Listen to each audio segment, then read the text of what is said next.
Today, the local leaders from the village to the cell level have started manifesting that they appreciate my contribution. They acknowledge that I'm helping the citizens both in developmental activities and governance-related issues.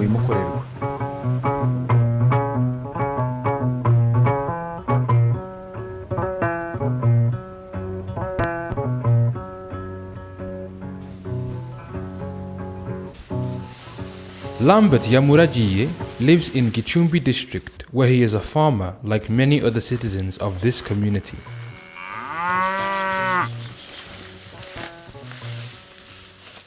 Although they share this daily occupation, Lambert plays a special role in his community. He often gets involved in strategic planning meetings on the district level. There is a great relationship between this participation and his being an active member of the Never Again Rwanda Citizen Forum.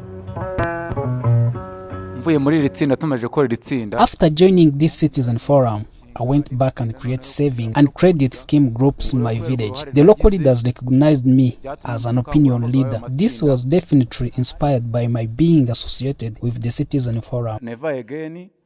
Recently, I was invited by the district to work on the strategic plan that will be supported by the World Vision project in the Lutari sector. I asked them why they invited me, yet I didn't hold any leadership position.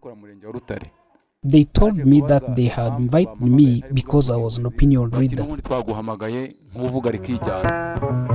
To increase the citizens' participation in decision-making, Never Again Rwanda, in partnership with Interpeace, and with support from the Swedish Embassy in Rwanda, started 20 Citizens Fora in 2015. Rero numva ko aribwo twaba tugaragaje uruhare rwa buri muturage ubikora n'uhagarariye wa muturage. Njyanama y'akaganira ariko kumenya ko gitifata aba ku kazi. Njyanama y'akaganira ariko kumenya ko ibi nibi ngibi bidakorwa neza. Noneho bakagira urwego bagira bate babigezaho. Icyo gihe rero numva ko aribwo twaba tugaragaje uruhare rwa buri muturage. If the citizens are not involved in the decision making, if the citizens are not involved in the policy formulation, then when those policies reach the ground, they want it to be like having wishes which don't match with the realities.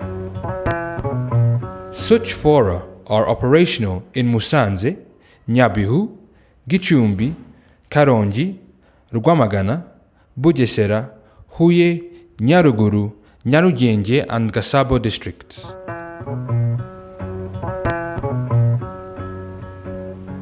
Ubu dufite ibiraro bibiri. We have 2 bridges that are bad shape and people sometimes slip between its trees and get hurt. Some even died. It is a serious issue. Last year we discussed this, but nothing has done until now. When I raised this during the village meeting, it is felt as disruptive behavior. The village keeps getting funds for infrastructure. Why don't you fix these bridges? Yesterday I went to check our village's Ubudehe account balance and found that the government had credited more money. Yet no meeting has been convened on how this money should be used.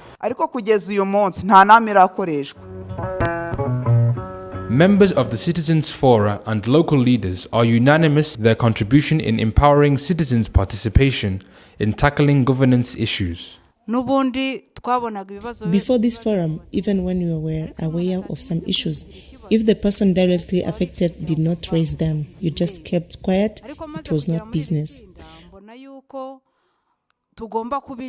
When I came to this forum, I understood that I had to advocate for the citizens who are unable to raise their concerns. When I attended the meeting in my village, I raised all the issues facing my neighbors. This citizen forum gave me a platform to discuss all these issues, and I have an opportunity to help our community.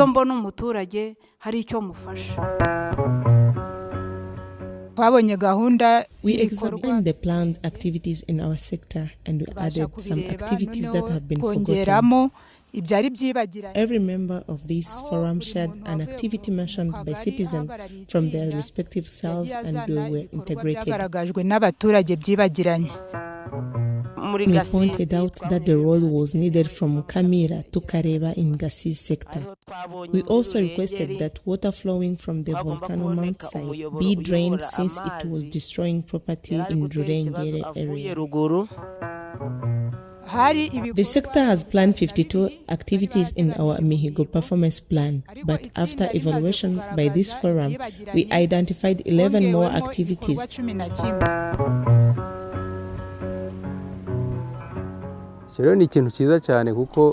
That was a very good thing. It helped us motivate those additions in planned activities. Those activities were crucial but had been forgotten.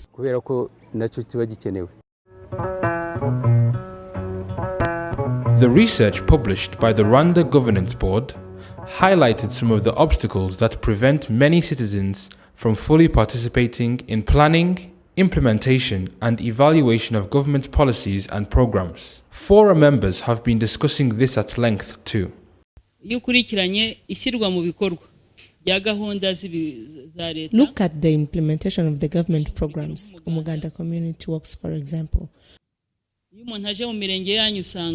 We know you participate in Umuganda in your villages, right? But who plans for it? The village chief? But how many times do village chiefs seek citizens' ideas on activities for the next Umuganda? I'm saying this because I come from a certain village myself. Sometimes you wake up and realize you have no idea where Umuganda will be done.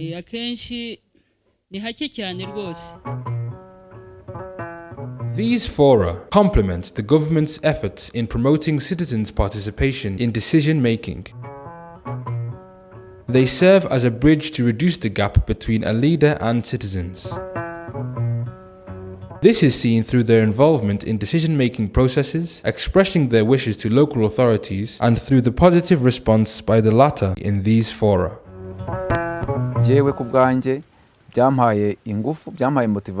Personally, this forum motivated me and increased my self-confidence, and I can express myself in front of leaders. That's why I got to be invited to strategic planning, yet I am a simple farmer who don't represent any structure. I shared ideas with the district and state authorities, and the point I made were varied.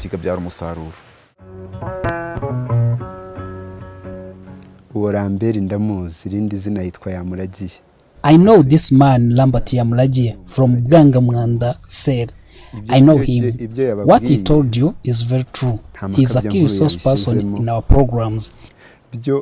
He has actually established a few saving and credit scheme groups in our community. It helps our people, and I myself have joined one of the groups.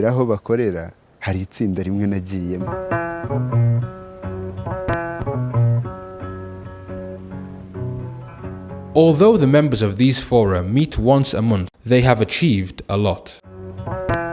Indeed, they have brought about significant change in their community by advocating for tax reduction. Nyabihu district residents used to pay their land tax at a high rate, but following that advocacy, the amount was reduced to 2/3. Land tax in our district was 30 Rwandan francs per square meter. This was too high comparing to the ability of the local population. We discussed this within the forum and requested the local authority to reduce the rate, and we were successful.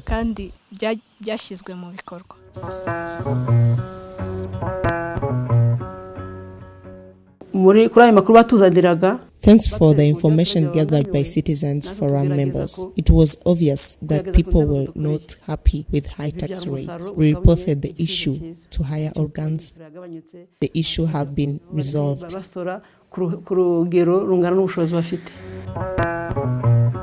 The Citizens Fora have been contributing to helping members know their rights and obligations with regards to governance issues in Rwanda. barazanye ngo n'umushinga runaka. They say they want some infrastructure here and you get stuck with 15 million in taxes. When you say your land and you only get 8 million, why don't we sit and discuss it with everyone, including tax collectors, so I know how much I ought to get? It is unfair. Let us be informed about the actual price we need to pay. Honestly, this land issue is worth the time spent on it. I promise that after this exchange, a report will be done and submitted to the relevant authorities so that they find solution on these issues, since they master all intricacies in this.